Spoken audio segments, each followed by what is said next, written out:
I mean, with no offense, because I have great respect for Priyanka Chopra, her musical journey is not the musical journey I want at all. Growth and true acceptance comes from going to the edge of things that are uncomfortable. Maybe it's a beautiful mess. Take me to the edge of whatever this is. Maybe it's a violent bliss.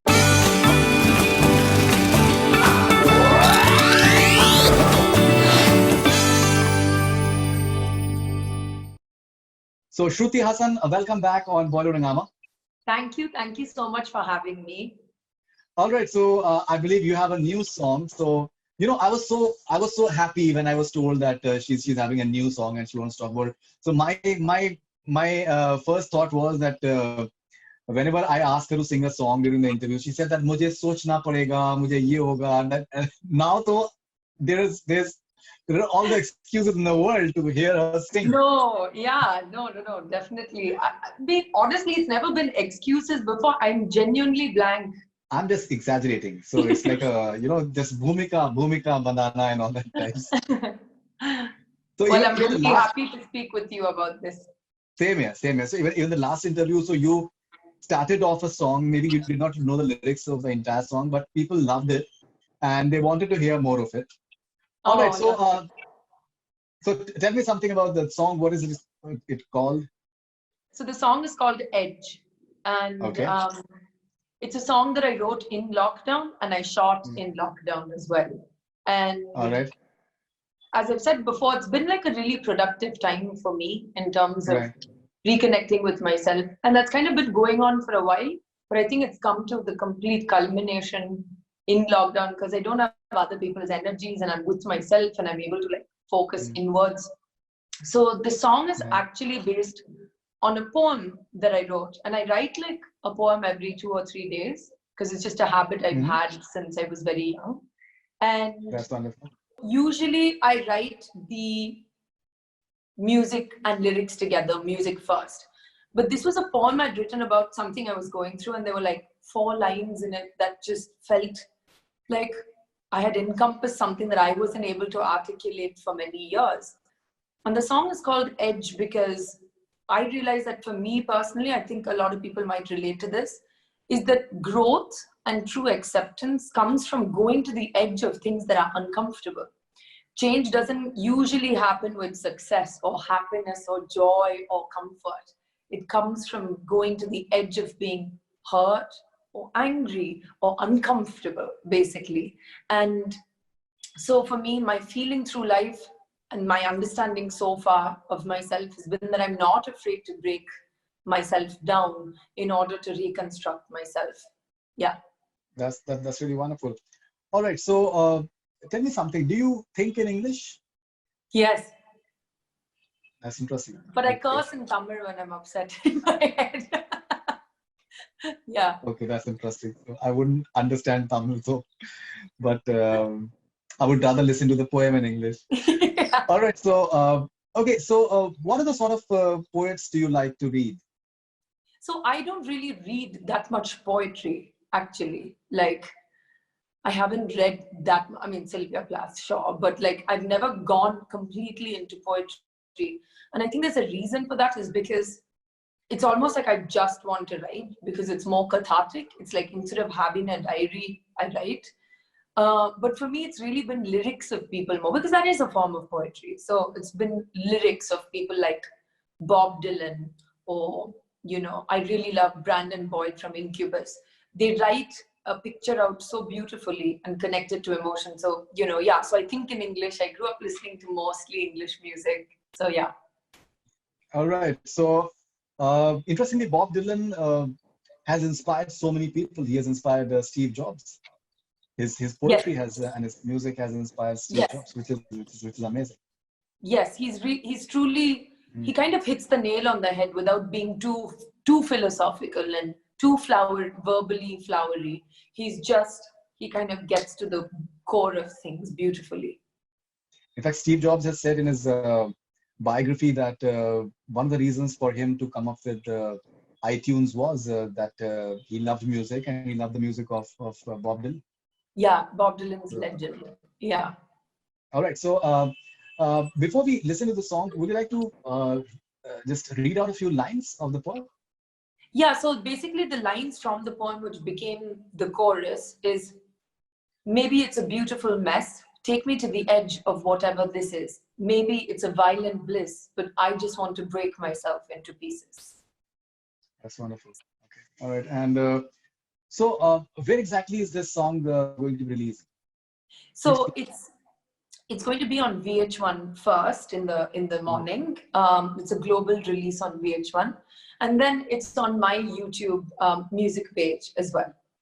Mm-hmm. That's wonderful. And will it be available on all various music All apps? the streaming platforms you can imagine will have the song. Okay, so Shruti, can we hear a few lines from the song Edge? Sure, sure.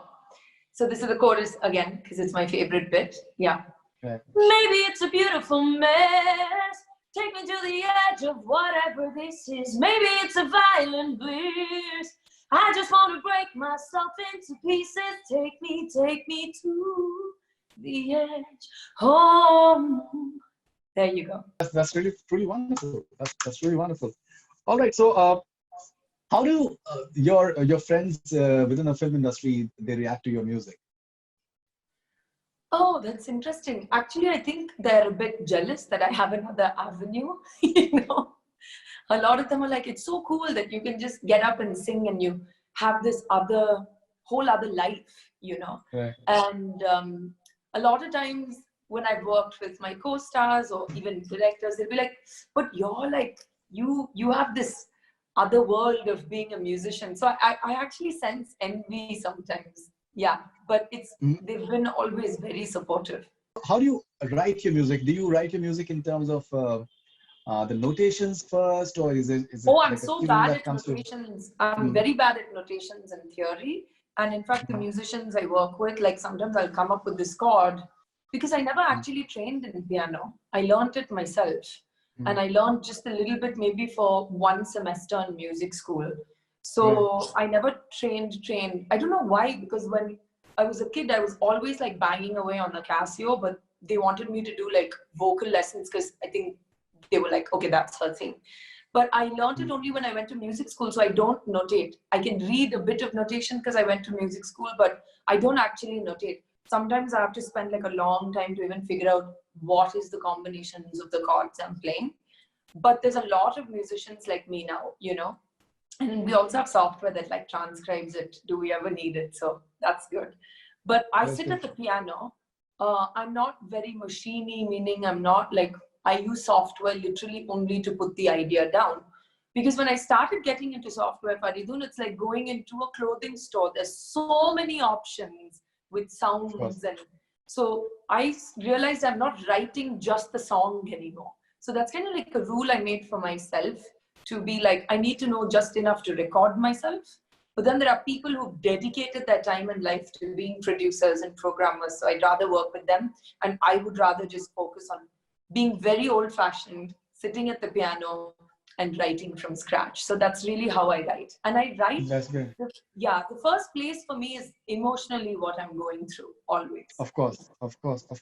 So if you can please give us the entire process of producing a song, right from the inception, the germination of the song, how it comes, Sure. how the lyrics comes, then after that the production part of it, the music arrangements, the recording and the mixing. Because I think each layer, people just hear like a 3.5 minute song, but they don't maybe know that the level of complications the entire process involves. It's a huge process. Yes. So this song was a bit unique because, as I said, it was done in lockdown. And I think this would be interesting for people as well, because what I always with the songs, unless I'm co-writing with someone, where we sit with either their guitar or my piano and we start jamming and trying to come up with something.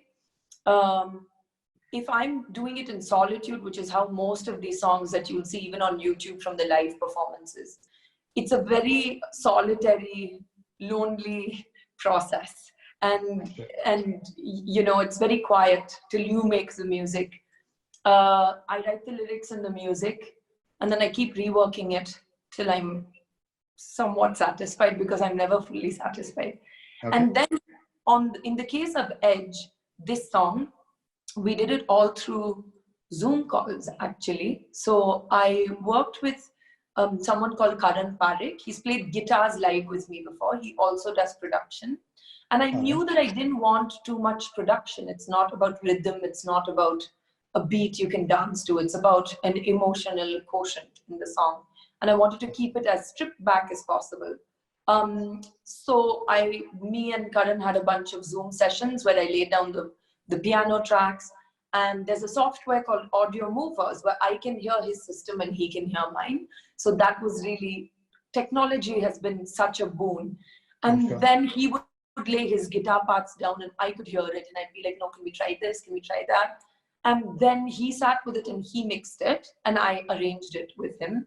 And the only other addition to the song, apart from voice, piano, and guitars, we added a layer of strings. And usually I work with a cellist from London, but I think that was just like dragging it too far. But yeah, that's how this one was done. But each song is different. When I'm working live with my musicians, I love for them to improvise. So I give them enough room within the composition to improvise as well.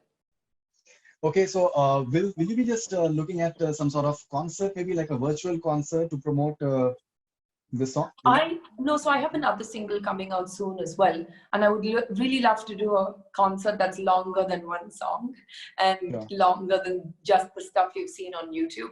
I've actually kind of been sharing little bits throughout lockdown, and that's been amazing because people have been so supportive and encouraging and receptive.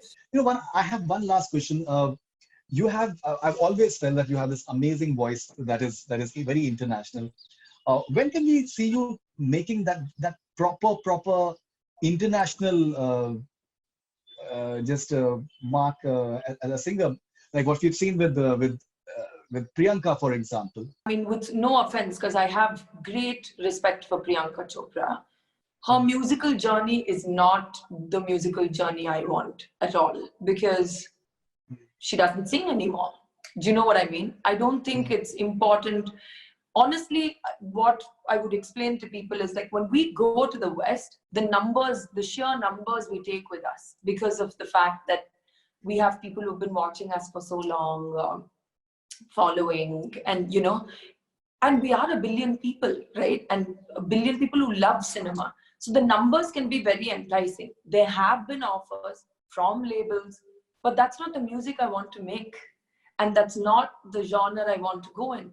So yes, God willing, I will make my mark, but not in the way that maybe even people here expect to be a success. For me, a success is to get musical credibility in a country outside or in an audience outside of India, and let the journey take the natural course and time that it has to, for people to value the music and not just the image that we carry from here. You know, I genuinely feel that, I'm sure that a lot of other people feel that you can definitely make a big mark at the international stage, and would love to see you winning like a Grammy or something. I always go by what Mr. Akshay Kumar said, and it's such a good thing. He said, rewards, not awards. So I stand by that. So if I get one, great. But I genuinely find a spiritual peace with my music. So that's already like the best thing I could have gotten. Right. But when it comes to the rewards and the awards part of it, so I'm sure, as you're saying, that you've been offered these conventional songs that will get you like a ready label and proper marketing backing. But you don't want to do that. You want to do another thing music is, Faridoon, we have to be careful as Indians is we don't want to appropriate our own culture. Like look at what you and I are wearing. Look, we're speaking in English. It's not that you don't know Hindi or I don't know. Mujhe Tamil pata nahi or whatever. It is that we are a globalized culture, and I don't want someone to be, which has happened many times, which is like, can we like make it more Indian maybe? And I'm like, but I don't write like that. If it comes in naturally, then great. So you have to be careful of so many parameters. Do you know what I mean? Absolutely, absolutely. I genuinely feel, this is an era of internationalism. I genuinely believe in that.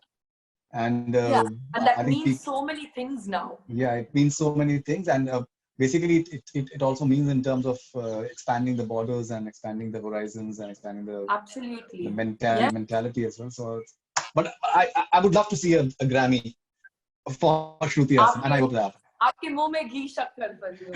No, thank you very much. Thank you very much. So, Thank you. Congratulations for Edge, and I hope that it's a huge success. And thank you very much, Shruti, for talking to us. Thank you for speaking with me on music. Thank you. Thank you. Thank you very much. Bye.